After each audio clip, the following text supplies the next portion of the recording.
Puji Tuhan, saya sampaikan selamat sore menjelang malam dan salam sejahtera dalam Tuhan kita Yesus Kristus. Haleluya. Sungguh bersyukur kita boleh kembali bersama-sama beribadah sore hari ini. Dan pada kesempatan ini saya ingin berkhotbah lagi tentang gereja sebagai tubuh Kristus. Dan untuk malam hari ini kita akan belajar tentang gereja sebagai persekutuan Kristen yang sejati. Sekali lagi, gereja itu adalah persekutuan Kristen yang sejati. Mari Bapak Ibu kita membaca bersama-sama di dalam surat Filipi pasal 1 ayat 3 sampai ayat yang ke-8. Filipi pasal 1 ayat 3 sampai ayat yang ke-8. Saya membaca untuk kita sekalian, demikian firman Tuhan. Aku mengucap syukur kepada Allahku setiap kali aku mengingat kamu. Dan setiap kali aku berdoa untuk kamu semua, aku selalu berdoa dengan sukacita. Aku mengucap syukur kepada Allahku karena persekutuanmu dalam berita Injil mulai dari hari pertama sampai sekarang ini. Akan hal ini aku yakin sepenuhnya, yaitu Ia yang memulai pekerjaan yang baik di antara kamu akan meneruskannya sampai pada akhirnya pada hari Kristus Yesus. Memang sudahlah sepatutnya aku berpikir demikian akan kamu semua, sebab kamu ada di dalam hatiku. Oleh karena kamu semua turut mendapat bagian dalam kasih karunia yang diberikan kepadaku. Baik pada waktu aku dipenjarakan maupun pada waktu aku membela dan meneguhkan berita Injil. Sebab Allah adalah saksiku betapa aku dengan kasih mesra Kristus Yesus merindukan kamu semua. Haleluya. Puji Tuhan. Bapak Ibu yang dikasih oleh Tuhan, berbicara tentang persekutuan Kristen yang sejati ya. Saya melihat bahwa salah satu kebutuhan terdalam dari hati manusia adalah kerinduan untuk dikenal, kerinduan untuk diterima dan dikasihi oleh sesama kita. Amin Bapak Ibu. Kita semua menyadari bahwa kita tidak dapat hidup sendiri. Kita membutuhkan orang lain, tidak hanya keluarga. Kita membutuhkan sahabat, kita membutuhkan teman. Dan kita ingin dikenal, diterima, dan dikasihi oleh orang-orang yang ada di sekitar kita. Ini tidak hanya kerinduan, tetapi juga kebutuhan kita sebagai umat manusia. Nah, kerinduan akan dikenal, diterima, dan dikasihi ini menjadi semakin besar pada saat ini. Kenapa Bapak Ibu? Karena zaman sekarang ini kita melihat manusia semakin terjebak pada pola hidup yang individualistik. Relasi antar manusia semakin renggang. Kenapa? Karena setiap orang sibuk dengan dirinya sendiri. Apalagi dengan kemajuan teknologi informasi dan komunikasi seperti sekarang ini. Dapat dikatakan yang dekat itu menjadi sangat jauh, tetapi yang jauh menjadi sangat dekat.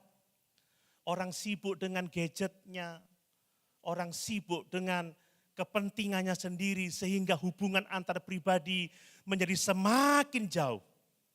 Bahkan harus diakui Bapak Ibu, dalam lingkungan gereja sekalipun ya, tempat yang seharusnya menjadi rumah rohani bagi kita semua.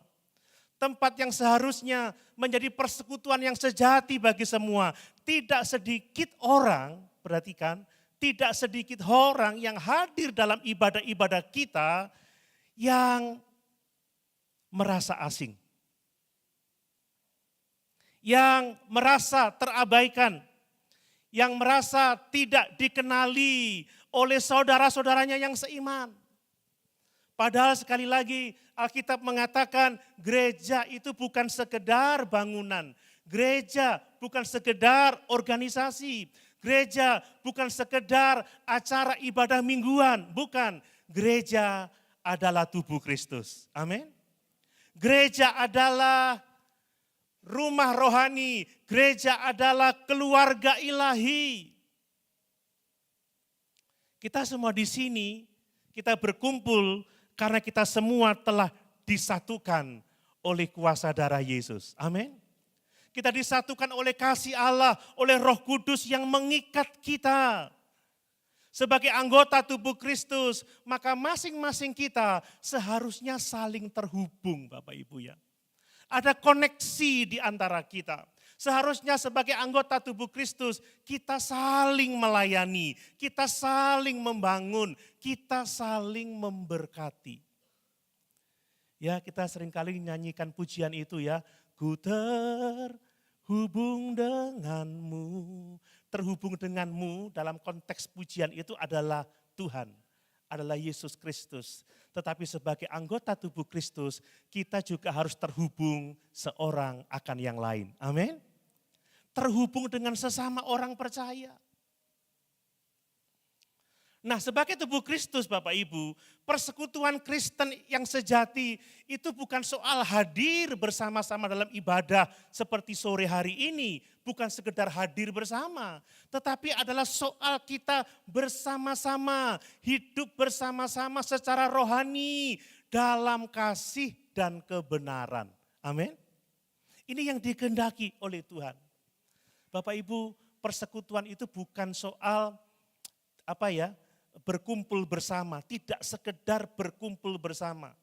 Koinonia artinya kita hidup bersama-sama, saling berbagi, ya, saling terhubung, saling melayani, saling memberkati di dalam kasih dan kebenaran. Inilah yang dinamakan persekutuan Kristen yang sejati. Nah, dari ayat yang kita baca, Rasul Paulus dan jemaat di Filipi itu menjadi teladan yang sangat indah tentang seperti apa sih persekutuan Kristen yang sejati itu. Persekutuan di antara Paulus dan jemaat di Filipi itu diwujudkan dalam kasih yang sangat indah. Persekutuan mereka diwujudkan di dalam doa. Persekutuan mereka diwujudkan di dalam pelayanan bersama-sama. Persekutuan mereka diwujudkan di dalam kesadaran bahwa seluruh umat Tuhan adalah penerima kasih karunia Allah. Ini persekutuan yang sangat indah. Mari Bapak Ibu Saudara yang dikasihi oleh Tuhan, ya, di tengah-tengah kebutuhan kita yang sangat mendalam akan relasi, akan hubungan, akan kita dikenal, mengenal, dikasihi dan mengasihi. Mari saat ini kita mau merenungkan bersama, apakah kita sebagai gereja Tuhan, kita sungguh-sungguh mengalami persekutuan sejati seperti yang dialami oleh Rasul Paulus dan jemaat di Filipi. Mari sebagai gereja Tuhan, kita mau merenungkan bersama-sama apakah kita sebagai gereja Tuhan berusaha dengan sungguh-sungguh membangun persekutuan Kristen yang sejati. Kita hadir bukan sekedar untuk berkumpul, tetapi kita hadir dengan kesadaran bahwa kita ini anggota tubuh Kristus. Amin.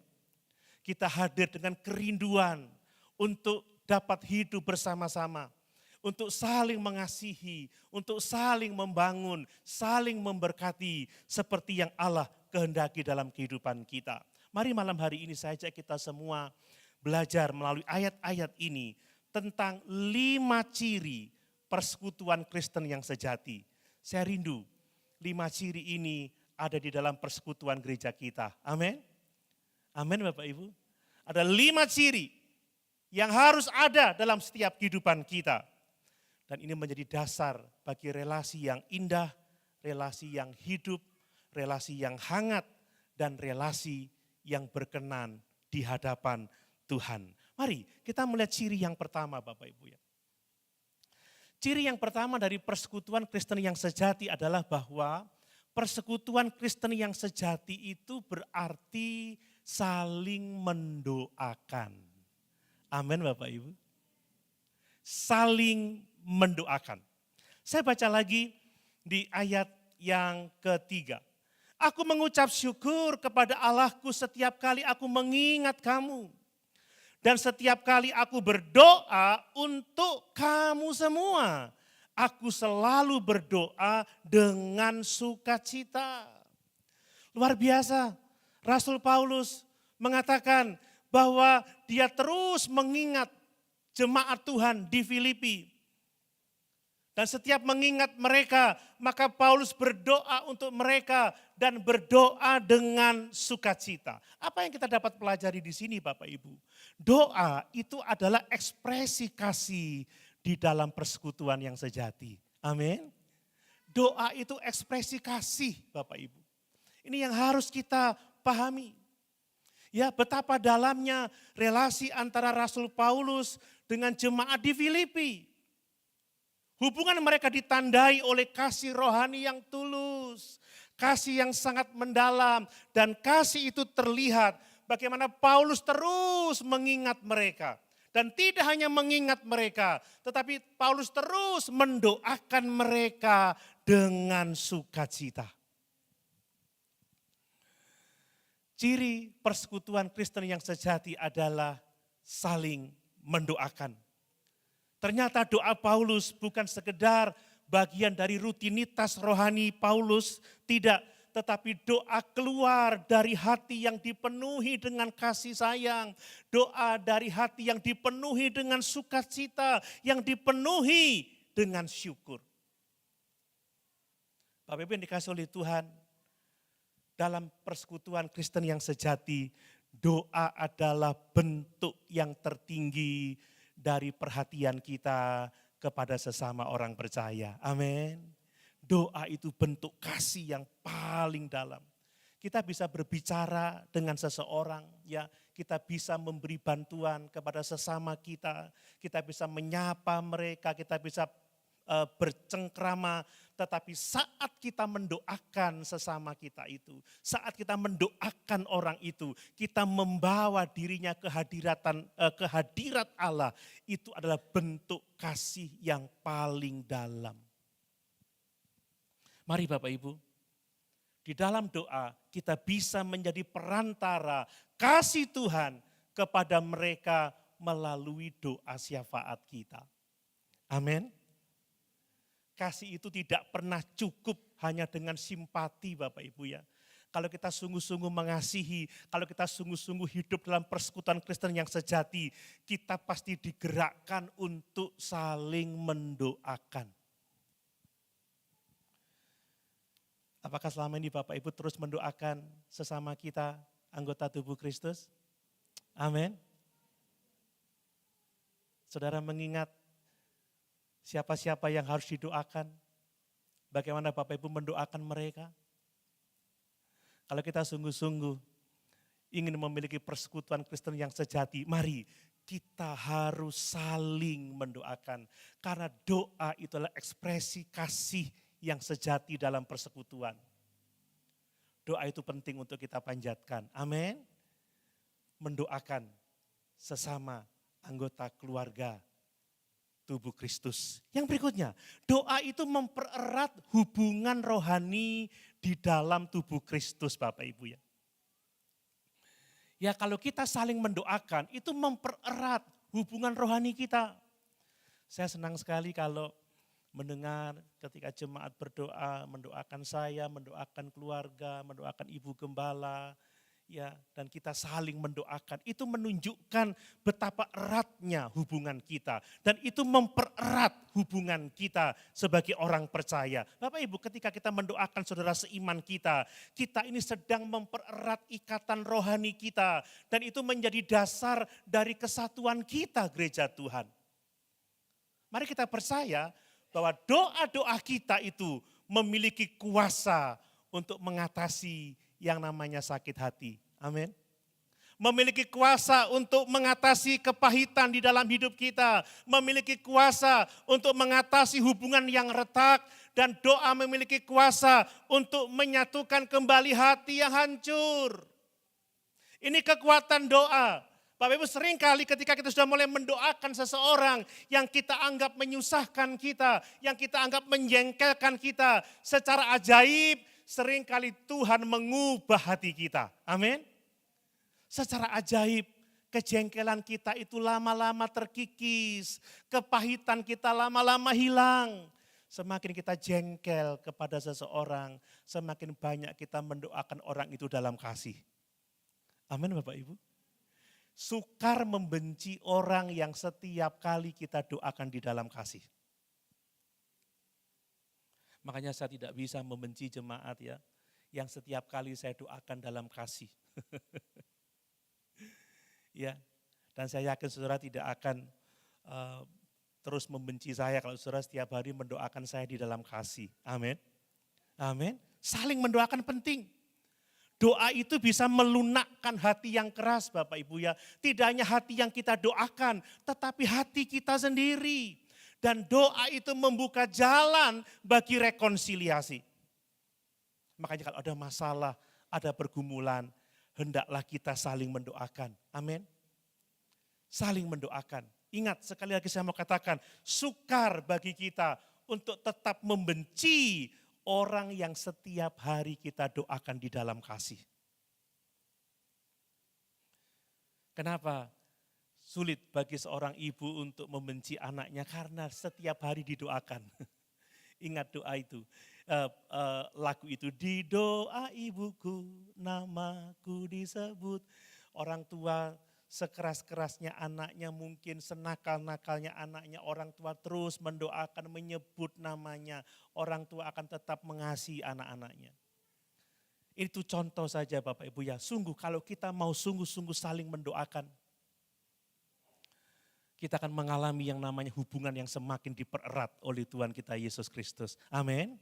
Ini ciri saling mendoakan. Nah kemudian doa itu juga mengarahkan fokus kita kepada karya Allah. Mengarahkan fokus kita kepada kuasa Allah. Bukan kepada kelemahan manusia. Maksud saya seperti ini ya Bapak Ibu ya. Saat kita mendoakan seseorang, kita tidak lagi fokus pada kelemahannya, kekurangan orang itu, kesalahan orang itu. Tetapi kita fokus kepada kuasa Allah yang mampu menguatkan orang ini, yang mampu mengubah hidupnya, yang mampu memulihkan hidup orang ini. Amin. Itu kuasa doa. Kalau kita tidak berdoa, kita putus asa. Ini orang kok wangel banget ya, ini orang kok sulit banget ya, kok jengkelin banget ya. Tapi ketika kita mendoakan orang itu, maka kita mengarahkan pandangan kita kepada kuasa Allah yang sanggup melunakkan hati yang keras menjadi hati yang lembut. Amin. Menjadi hati daging. Saudara, semenjengkelkan apa orang kepada hidup kita, terus doakan dia, terus doakan dia. Itu artinya kita mengarahkan perhatian kita kepada karya Allah yang sanggup mengubahkan orang itu. Amin. Paulus tidak menulis, aku selalu mendoakan kamu karena kamu baik, karena kamu sempurna, karena kamu membantu aku, karena kamu mendoakan aku. Tidak. Sebaliknya, aku mendoakan kamu karena aku melihat pekerjaan Allah yang luar biasa dalam hidupmu. Engkau telah menerima kasih karunia Allah. Allah telah melakukan pekerjaan yang baik dalam hidupmu dan aku percaya Tuhan akan teruskan pekerjaan itu sampai pada harinya. Bapak Ibu, setiap orang itu sedang berproses. Amin. Tidak ada seorang Kristen pun yang sempurna Bapak Ibu ya. Seringkali kita ini tergoda untuk memusatkan perhatian kepada kelemahan-kelemahan sesama kita. Kekurangan-kekurangan sesama kita. Tetapi ketika kita mendoakan sesama kita, mendoakan saudara-saudara seiman kita, kita belajar melihat sesama kita dari perspektif Allah Bapak Ibu. Kita percaya di tengah-tengah kelemahan mereka, Allah sedang bekerja dalam hidup saudara kita itu untuk membangun dia, untuk membentuk dia, untuk memproses dia menjadi yang bertumbuh di dalam iman, kasih, dan pengharapan. Amin. Dan doa ini menjadi sarana untuk meneguhkan iman kita akan kesetiaan Allah dalam membentuk gerejanya. Bapak Ibu, tidak ada yang sempurna di antara kita.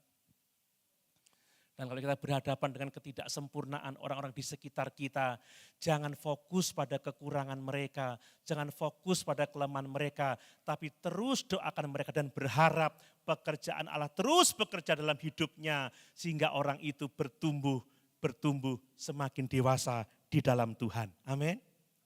Mari Bapak Ibu, kalau kita mau menikmati persekutuan Kristen yang sejati, mari kita saling mendoakan. Jadilah pendoa-pendoa yang setia bagi sesama saudara seiman kita.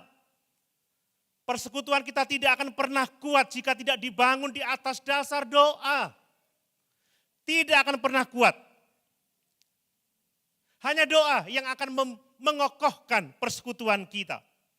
Mari coba tanya dalam hati kita masing-masing, apakah setiap hari kita mendoakan sesama saudara seiman kita? Mulai dari yang kita kenal dulu lah. Teman dekat dulu. Siapa yang biasanya bersama-sama beribadah dengan kita, yang sering duduk bersama-sama dengan kita, doakan dan terus doakan.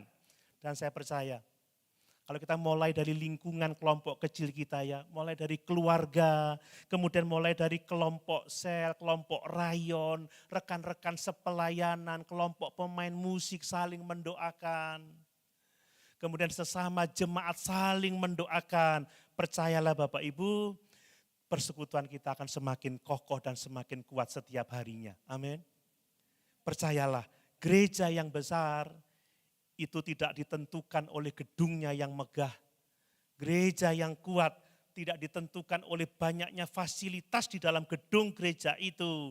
Tetapi gereja yang besar, gereja yang sehat, gereja yang kuat ditentukan sejauh mana umatnya saling mendoakan seorang akan yang lain. Amin. Mari kita saling mendoakan.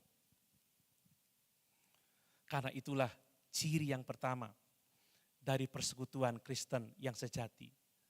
Makanya mulai saling mengenal, mulai saling menyapa, ingat nama ya saudara-saudara seiman kita, dan bawa mereka di dalam setiap doa-doa kita, dan berdoalah dengan sukacita, itu akan memperkokoh persekutuan kita sebagai tubuh Kristus. Hal yang kedua, persekutuan Kristen yang sejati itu berarti kita mau melayani Tuhan bersama-sama.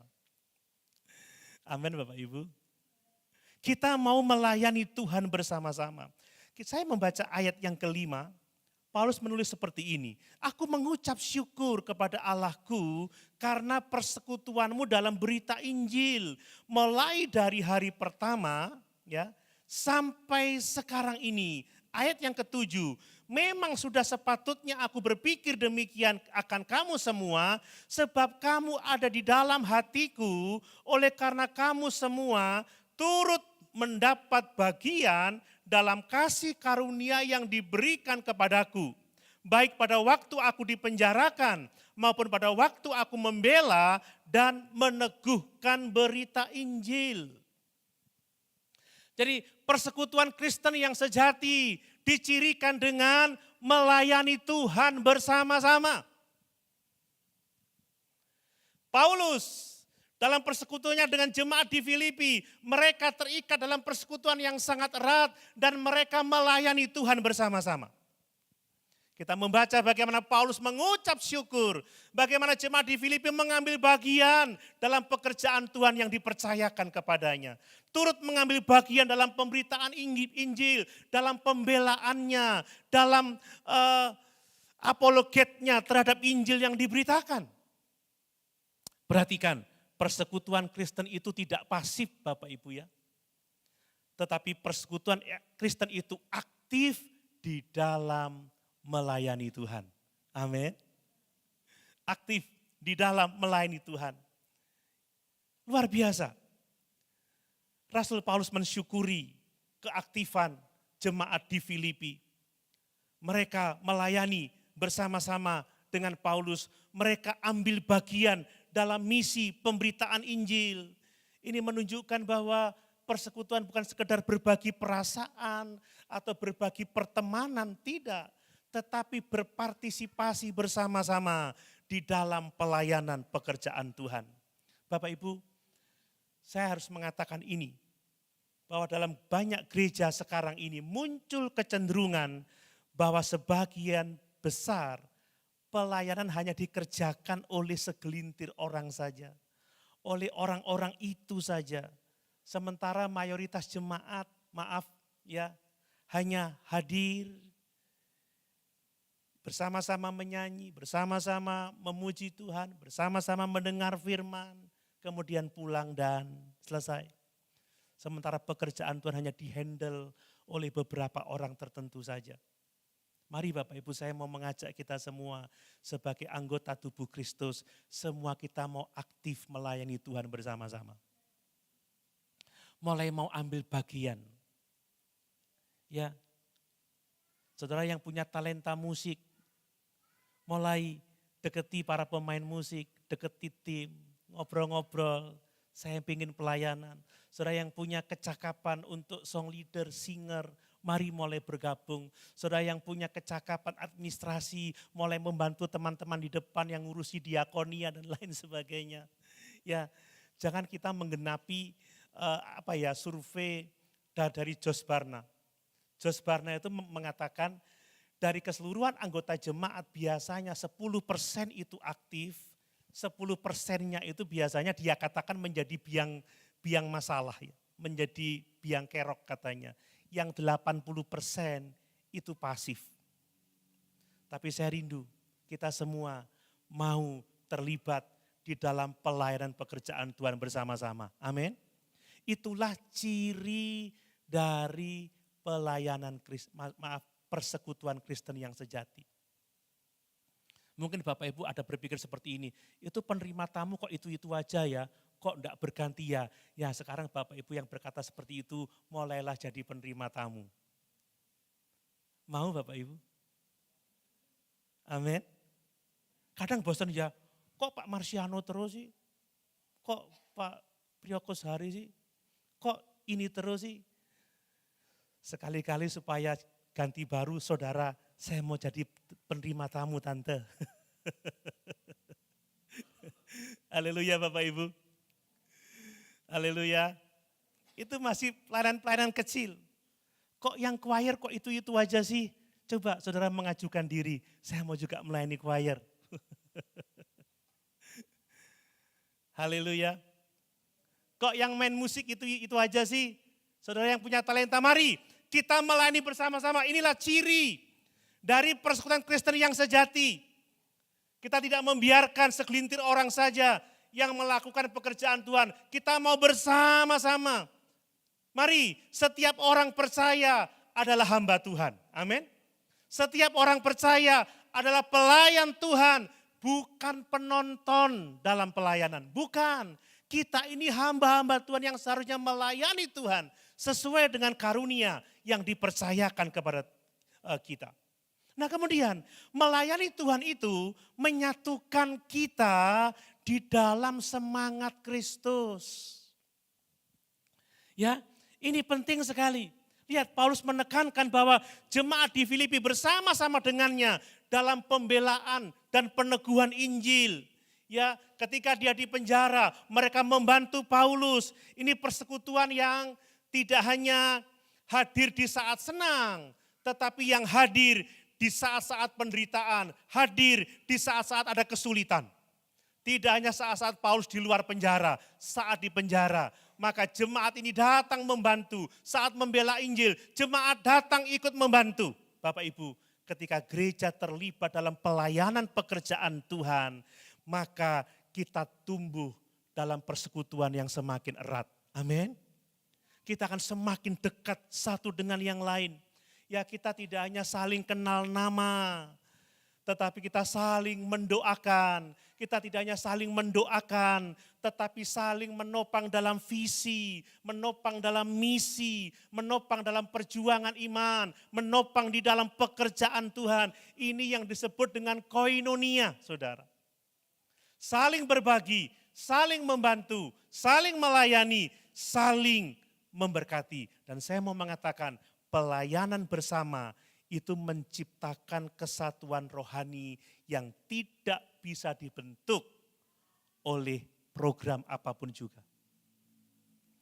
Orang yang terlibat dalam pelayanan bersama itu memiliki persekutuan yang sangat erat. Amin Bapak Ibu.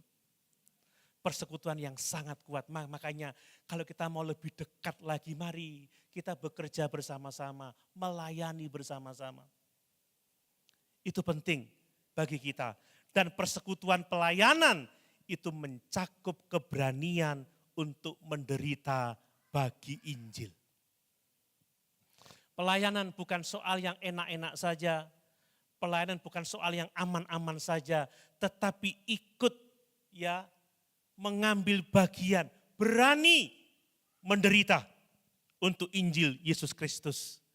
Jemaat tidak hanya mensupport Paulus di penjara, tetapi juga saat dia membela Injil. Artinya apa? Dia rela berdiri bersama dengan Paulus, rela menghadapi ancaman, rela menghadapi tantangan, rela menghadapi penderitaan. Ini pelayanan yang sejati Bapak Ibu. Jadi melayani Yesus itu bukan soal kenyamanan, tetapi soal kesiapan kita untuk taat kepada firman Tuhan. Meskipun kita harus menderita, ini pelayanan yang sejati. Mari Bapak Ibu dikasih oleh Tuhan, kita mau melibatkan diri kita dalam pelayanan firman secara nyata. Amin. Libatkan diri saudara dalam pelayanan pekerjaan Tuhan. Jika Bapak Ibu adalah bagian dari anggota tubuh Kristus, Bapak Ibu bagian dari persekutuan rohani, maka mari kita mengambil bagian untuk menggunakan karunia-karunia rohani kita, karunia-karunia pelayanan kita untuk melakukan pekerjaan Tuhan. Jangan sekedar hadir, jangan sekedar saling mendoakan, tetapi mari kita bersama-sama melayani untuk kemuliaan Tuhan. Amin. Bersama-sama melayani yang akan terus mempererat persekutuan kita di dalam tubuh Kristus. Yang ketiga Bapak Ibu, ciri yang ketiga dari persekutuan hidup Kristen yang sejati adalah kita percaya akan pekerjaan Allah di dalam diri sesama kita. Ya, ini penting. Bapak Ibu percaya bahwa Allah sedang mengerjakan hidup saya? Sedang memproses hidup saya? Bahwa Allah sedang bekerja mengerjakan sesuatu yang indah dalam kehidupan saya? Amin. Saya percaya bahwa Tuhan juga sedang mengerjakan pekerjaan yang penting dalam kehidupan Bapak Ibu Saudara sekalian. Inilah ciri yang lain dari persekutuan Kristen yang sejati. Saya baca ayat yang ke-6. Ayat yang ke-6. Akan hal ini aku yakin sepenuhnya, yaitu Ia yang memulai pekerjaan yang baik di antara kamu akan meneruskannya sampai pada akhirnya pada hari Kristus Yesus. Paulus percaya bahwa Allah telah memulai pekerjaan yang baik di dalam diri jemaat di Filipi. Dan kepercayaan ini menjadi ciri dari persekutuan Kristen yang sejati. Kalau kita beroleh persekutuan saat ini, karena saya percaya Tuhan sudah memulai pekerjaan yang baik di dalam diri Bapak Ibu Saudara sekalian. Amin. Bapak Ibu juga percaya bahwa Tuhan sudah memulai pekerjaan yang baik di dalam diri saya. Saya percaya kepada rekan-rekan pemain musik bahwa Allah telah memulai pekerjaan yang baik di dalam diri mereka. Dan mereka harus percaya bahwa Allah juga sudah mengerjakan pekerjaan yang baik di dalam diri saya. Ini penting. Jadi kesatuan persekutuan Kristen yang sejati itu didasarkan pada keyakinan bahwa Allah yang bekerja di dalam hidup kita masing-masing. Amin. Ini akan sangat indah Bapak Ibu ya. Paulus punya keyakinan yang sangat penuh. Ini bukan sekedar keyakinan teologis. Ini dasar dari persekutuan yang sehat. Kenapa saya katakan dasar yang sehat? Tadi sudah saya katakan. Dalam persekutuan kita tidak bergaul dengan orang-orang yang sempurna. Ya, kita tidak bergaul dengan orang-orang yang sudah sepenuhnya dewasa rohani. Tidak, kita sedang bergaul dengan orang-orang yang tidak sempurna, tetapi yang sudah dalam proses pembentukan oleh Tuhan dan Juru Selamat kita Yesus Kristus. Amin. Ini hal yang perlu kita pahami Bapak Ibu ya. Kalau saya tidak percaya bahwa kekasih saya ini sedang diproses oleh Tuhan, saya akan mudah kecewa, saya akan mudah putus asa. Kenapa sih kok mereka begini, kenapa sih kok mereka begitu. Tetapi di tengah-tengah kondisi mereka saat ini saya tahu Tuhan sedang turut bekerja untuk mengerjakan kebaikan dalam kehidupan mereka. Ketika saya masih melihat ada jemaat yang masih belum bisa aktif, yang masih belum bisa melayani, saya percaya Tuhan sudah bekerja di dalam kehidupan mereka. Kita menerima satu sama lain bukan karena sesama kita sudah sempurna, tidak. Tetapi karena kita tahu Allah sudah memulai pekerjaan yang baik di dalam diri mereka. Amin. Dan Allah akan menyelesaikan pekerjaan yang baik itu di dalam persekutuan kita. Ingat Bapak Ibu, kita sementara diproses oleh Tuhan. Amin. Alkitab mengatakan besi menajamkan besi. Dan manusia itu menajamkan sesamanya. Saya melihat ada kesalahan umum yang terjadi Bapak Ibu ya. Bagaimana orang itu mau menjadi Roh Kudus bagi orang lain. Maksudnya begini, orang itu mau menjadi Allah bagi orang lain. Mau menjadi Roh Kudus bagi orang lain. Kita ini mau mengubah hidup orang lain seperti yang kita mau. Karena dorongan manusiawi kita, dorongan duniawi kita, dorongan daging kita mau merubah orang menjadi seperti yang kita inginkan. Seolah-olah kita ini Roh Kudus, seolah-olah kita ini Tuhan. Ya kita frustasi karena kita seringkali berpikir, kenapa sih orang itu tidak berpikir seperti saya berpikir, tidak bertindak seperti saya bertindak, tidak berkata-kata seperti saya berkata-kata, tidak berkhotbah seperti saya berkhotbah, tidak melayani seperti saya melayani. Kenapa ya? Kenapa ya? Kenapa ya? Stres saya saudara. Saya akan putus asa. Atau kalau tidak, saya akan menekan orang itu, harus ikut kemauan saya, harus berbicara begini, harus berkata-kata seperti ini, harus melayani seperti ini. Saya ingin menjadi Tuhan bagi orang itu. Tetapi dalam ayat ini Paulus mengajar kita untuk kita percaya bahwa Allah akan mengerjakan atau menyelesaikan pekerjaannya dalam diri saudara-saudara seiman kita. Amin. Sabar saja Bapak Ibu ya. Terus mendoakan, terus belajar bekerja sama, saling menerima dengan segala kelemahannya. Tuhan sedang bekerja, Tuhan terus bekerja, Tuhan akan menyempurnakannya sampai pada harinya. Kita tidak ditugaskan untuk mengendalikan seseorang, untuk menuntut seseorang, untuk memaksakan perubahan, tidak. Peran kita adalah membawa kasih karunia Allah, amin. Membawa firman Allah, mendampingi saudara-saudara seiman kita, berdoa supaya Roh Kudus memproses, mengubah kehidupan sesama kita. Ya seringkali konflik mungkin pada waktu berlatih musik, ya song leadernya mau begini, tapi musiknya begini, choirnya mau begini. Sabar Bapak Ibu, enggak usah stres, enggak usah menekan, enggak usah memaksa, enggak usah menuntut perubahan. Tapi berkatalah dengan bijak dan percaya bahwa Allah sedang bekerja dalam diri orang itu. Amin. Ini yang akan mendatangkan persatuan.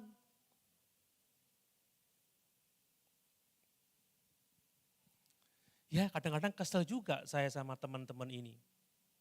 Waktu saya doa berkat, mereka ngobrol sendiri. Tapi Tuhan, Engkau bekerja memproses hidup mereka. Waktu jemaat berdoa, setelah saya selesai firman, saya duduk di belakang situ. Pemain gitarnya gini. Ini wayai sembahyang gitarnya digepuk-gepuk terus. Rasanya saudara, ini telinga ini jadi merah, keluar asap, ngok, ngok, ngok. Tapi saya percaya Tuhan sedang bekerja dalam kehidupan mereka. Mereka sedang dalam proses, saudara ya. Enggak ada seorang pun yang sempurna.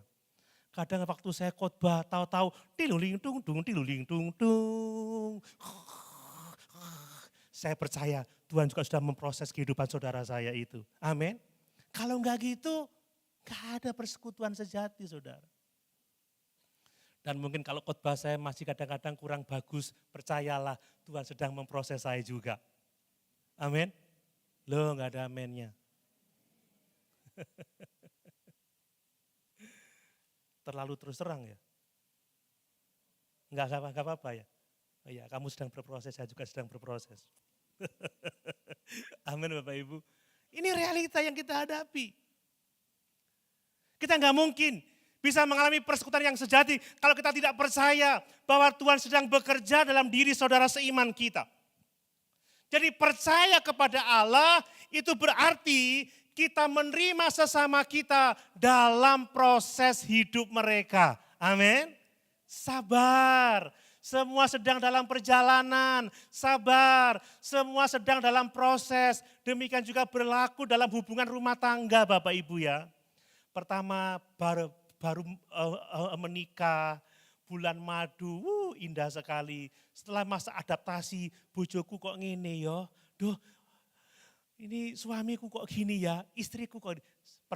Saudara sabar, sedang dalam proses. Duh anak-anakku kok begini ya, sedang dalam proses. Amin. Kalau mau cari suami yang sempurna ya menikah sama Tuhan Yesus saja. Nah kalau mau cari istri yang sempurna, siapa yang sempurna wanita ya? Nggak ada saudara. Kadang saya lihat istri saya, kok gini sih mama ini sedang dalam proses. Terima kasih Tuhan. Aku percaya dia sedang diproses oleh Tuhan. Amin. Mungkin dia lihat juga saya, bojoku kok juwengkeli gini ya. Saya sedang dalam proses sayang. Sabar.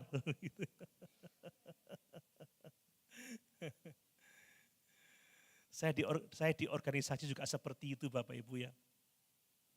Kalau saya nggak belajar menerima bahwa sesama anggota organisasi sedang diproses oleh Tuhan, nggak tahan, nggak kuat, pengen keluar dari persekutuan itu. Tapi kalau kita sadar bahwa tiap-tiap orang sedang dalam prosesnya, kita pasti dikuatkan dalam persekutuan kita. Amin. Kita semua adalah proyek Allah Bapak Ibu ya. Kita semua ini belum selesai. Kita semua ini masih belajar, kita semua ini masih bertumbuh, kita semua juga masih jatuh bangun.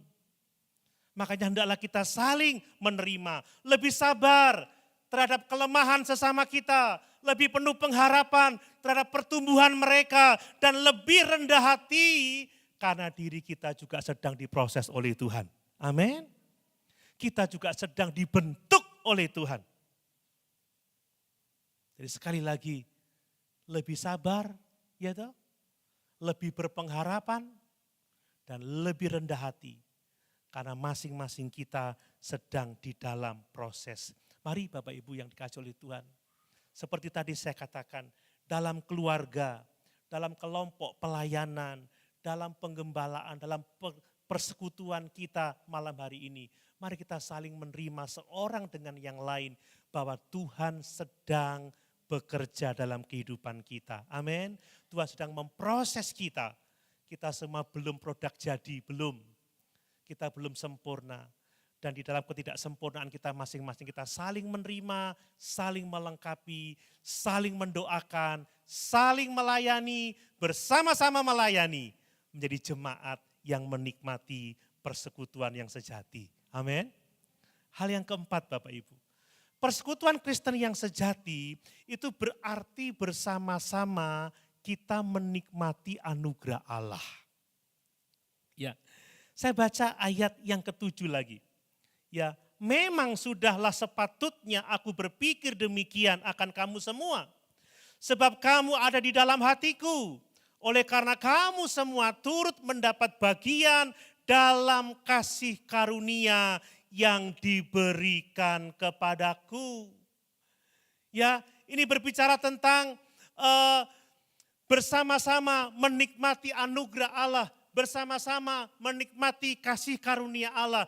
Paulus tidak mengatakan hanya aku yang menerima anugerah, hanya aku yang menerima kasih karunia. Tidak, dia tidak berkata seperti itu. Tetapi dia mengatakan bahwa kamu semua turut mendapat bagian dalam kasih karunia yang diberikan kepadaku. Bapak Ibu yang dikasih oleh Tuhan, dasar dari persekutuan Kristen adalah kasih karunia Allah, bukan prestasi kita. Bukan usaha kita, bukan pekerjaan kita. Dan persekutuan ini terjadi saat kita menyadari bahwa tidak ada satupun di antara kita yang layak berdiri di hadapan Tuhan selain hanya oleh kasih karunia-Nya. Amin. Semua orang telah berdosa, semua orang telah kehilangan kemuliaan Allah. Kita semua sama di hadapan Allah Bapak Ibu ya. Saya tidak lebih baik dari Bapak Ibu Saudara sekalian. Saya tidak lebih hebat, tidak. Semua kita sama di hadapan Allah dan kita bisa bersekutu dalam persekutuan yang benar kalau kita sama-sama menghargai bahwa kita masing-masing adalah penerima anugerah Allah. Dan sebagai penerima anugerah Allah, mari kita sama-sama menikmati anugerah Allah itu. Amin. Mari kita sama-sama menikmati berkat-berkat Allah itu. Nah, kesadaran akan kasih karunia itu menghapus kesombongan kita, itu membuka jalan untuk kita bisa menerima seorang akan yang lain. Ya, seringkali orang berpikir, kamu tidak layak, kamu siapa? Kamu tidak bisa ikut dalam persekutuan ini. Kamu siapa? Kamu tidak punya latar belakang yang cocok. Tidak. Apapun latar belakang kita, kita semua sama di hadapan Allah. Paulus menghargai jemaat sebagai sesama penerima kasih karunia Allah. Dan mari kita belajar untuk sama-sama menerima kasih karunia Allah itu bersama-sama. Amin Bapak Ibu. Lihat, pandangan yang benar tentang sesama adalah sesama penerima kasih karunia Allah.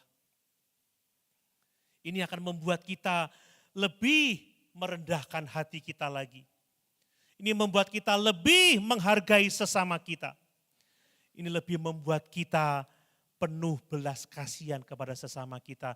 Tidak ada seorang pun yang lebih hebat dari yang lain, yang lebih tinggi. Semuanya sama-sama penerima kasih karunia Allah. Amin. Tetapi menghargai sesama sebagai penerima kasih karunia Allah, itu tidak berarti kita menoleransi dosa-dosa mereka, tetapi justru kita menoleransi dalam hal-hal yang kudus. Amin. Ini yang paling penting. Kasih karunia itu menghasilkan toleransi, saudara ya. Toleransi itu hal-hal yang kudus, bukan hal-hal yang sifatnya dosa.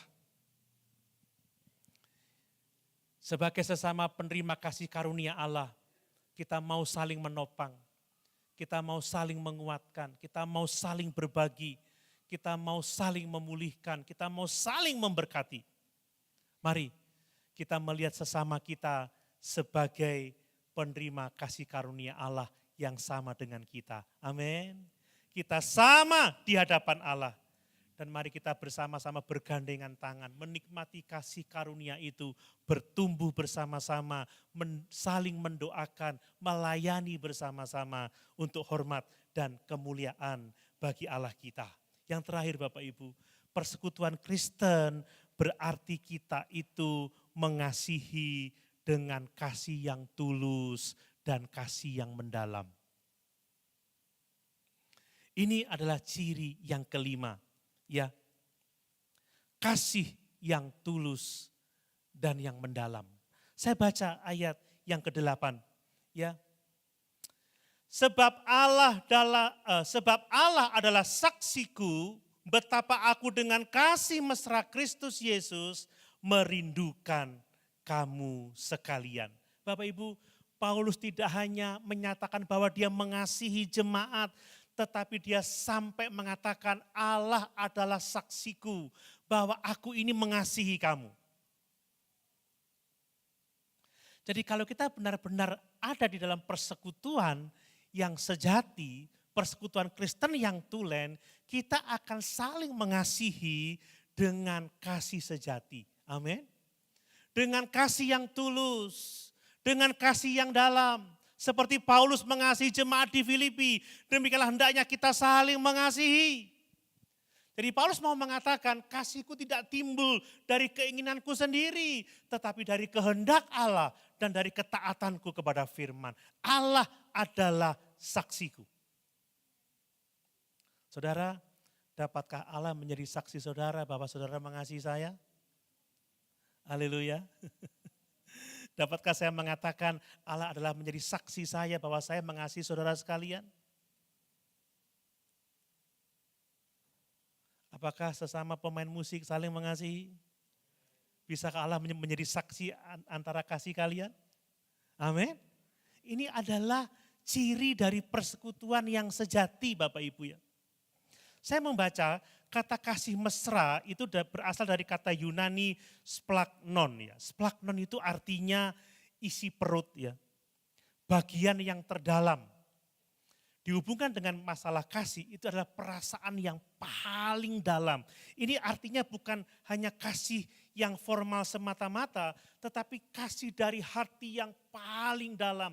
Kasih dengan emosi yang hangat, emosi yang sangat dalam. Ini bicara tentang keintiman yang sejati. Kasih mesra. Bukan sekedar perasaan di permukaan, bukan sekedar kasih secara intelektual bukan, tetapi kasih dengan emosi yang sangat dalam. Dan kasih agape itu Bapak Ibu ya, kasih mesra ini bukan kasih yang dingin, bukan kasih yang kaku, tetapi kasih yang aktif, kasih yang berbelas kasihan. Sekali lagi saya mau katakan, persekutuan yang sejati bukan hanya terjadi di ruang ibadah, tetapi terjadi di ruang hati kita. Amin. Saat-saat kita tidak bertemu, kita saling mengasihi, kita mengingat satu dengan yang lain, kita mendoakan satu dengan yang lain. Ini dengan kasih yang sangat dalam, ini kasih mesra. Dan kasih sejati itu melintasi perbedaan dan membangun kedekatan secara rohani. Bapak Ibu, Paulus adalah seorang Yahudi. Dia sementara di penjara dan jemaat Filipi itu terdiri dari orang-orang Eropa ya. Mereka berasal dari latar belakang yang berbeda-beda. Tetapi sekali lagi kasih mesra itu mengatasi yang namanya berbagai macam perbedaan. Kasih agape itu menyatukan mereka dengan kasih mesra. Amin. Tidak lagi membeda-bedakan, oh kamu dari suku ini, oh kamu dari latar belakang ini, sama sekali tidak. Makanya persekutuan Kristen yang sejati tidak tergantung dari latar belakang budaya, tidak tergantung dari status ekonomi, tidak tergantung dari usia, tidak tergantung dari kepribadian, tetapi tergantung dari kasih agape. Amin. Dari kasih Kristus. Itu yang menyatukan kita. Mari Bapak Ibu, kita mau mengembangkan kasih yang tulus dalam komunitas gereja kita. Amin. Kita mau saling mengasihi seorang akan yang lain. Sekali lagi persekutuan tidak terjadi hanya di gedung ibadah ini, tetapi persekutuan terjadi jauh di dalam hati kita. Bagaimana kita saling menerima seorang akan yang lain. Bagaimana kita saling mengasihi seorang akan yang lain. Mari Bapak Ibu dikasihi oleh Tuhan. Sebagai penutup dari khotbah ini, mari kita saling mendoakan seorang akan yang lain. Amin. Ini penting bagi kita. Mulai milikilah daftar doa. Mulai dari circle kita yang paling kecil. Mungkin kelompok pemusik, mungkin kelompok choir, mungkin kelompok singer, kelompok song leader, kemudian kelompok yang lebih besar, pada akhirnya merambah kepada seluruh jemaat Tuhan. Kita saling mendoakan, ya, kita saling mendoakan dengan sukacita, dan mari kita terlibat aktif di dalam pelayanan pekerjaan Tuhan. Amin. Mari kita saling percaya bahwa Tuhan sedang melakukan pekerjaannya dalam pribadi kita masing-masing. Tuhan sedang memproses kita. Tidak ada di antara kita yang sudah sempurna. Mari kita saling menerima, saling berpengharapan, dan saling rendah hati bahwa kita sedang diproses oleh Tuhan. Dan mari kita melihat sesama kita sebagai penerima kasih karunia Allah, sama seperti kita adalah penerima kasih karunia Allah. Mari kita menikmati kasih karunia Allah itu secara bersama-sama. Amin. Tidak ada yang menyombongkan diri, tidak ada yang merasa lebih hebat, merasa lebih mampu, merasa lebih bisa, tidak ada. Semua kita sama di hadapan Allah, kita sama-sama penerima kasih karunia Allah, dan mari kita saling mengasihi dengan kasih yang nyata, dengan kasih yang tulus, dengan kasih mesra seperti yang Tuhan kehendaki dalam kehidupan kita. Amin. Mari sama-sama kita berdiri.